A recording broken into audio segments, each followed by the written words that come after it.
очень много памятников историко-археологических, архитектурных, да, были снесены, включая вот последние факты. Фонтаны, мемориалы, мозаики и так далее. Добрый день, Гуля Кутмуловна.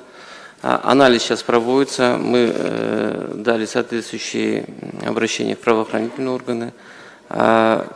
По сохранению историко-культурного наследия сейчас ведется работа с московскими архитекторами, они приезжали, специалистами, они приехали, мы обсудили с ними. По поручению президента мы проводим такую работу.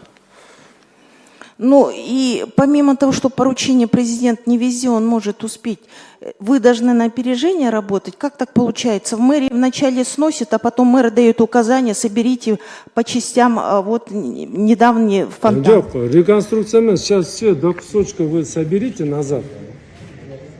Азамат Кадыров, до кусочка собирайте, давайте восстановление. И мы прям показали в своем его состоянии, как мы его восстановили, ушел жерге.